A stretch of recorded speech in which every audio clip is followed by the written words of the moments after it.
দুবাইয়ের কারাগার থেকে জামিনে মুক্তি পেয়ে পুলিশের সাবেক মহাপরিদর্শক বেনজির আহমেদ ইউরোপের একটি দেশে যাওয়ার চেষ্টা করছেন বলে জানিয়েছে তার পারিবারিক সূত্র।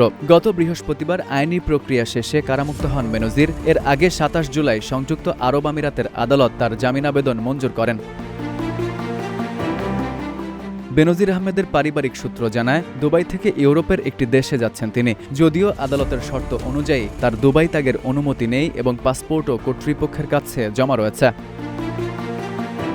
এদিকে বেনজিরের মুক্তির বিষয়ে কিছুই জানেন না বলে জানিয়েছেন বাংলাদেশ পুলিশের ইন্টারপোল শাখা ন্যাশনাল সেন্ট্রাল ব্যুরোর কর্মকর্তারা। সংশ্লিষ্ট সূত্র বলছে, বাংলাদেশ সরকারের পক্ষ থেকে পাঠানো প্রত্যর্পণ সংক্রান্ত নথিপত্র এবং আইনি প্রক্রিয়া নিয়ে দুবাইয়ের আদালতে উভয় পক্ষের শুনানি অনুষ্ঠিত হয়। পরে শর্ত সাপেক্ষে বেনজিরকে জামিন দেওয়ার সিদ্ধান্ত নেন আদালত।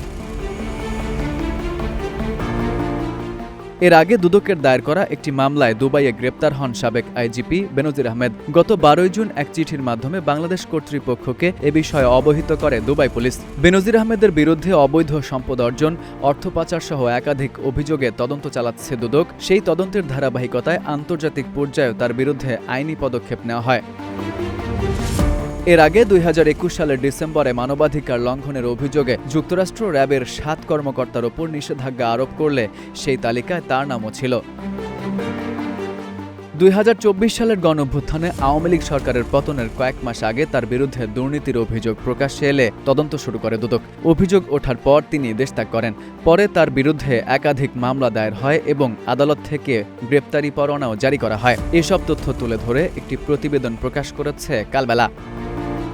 F U Ahmed, Ittefaq news.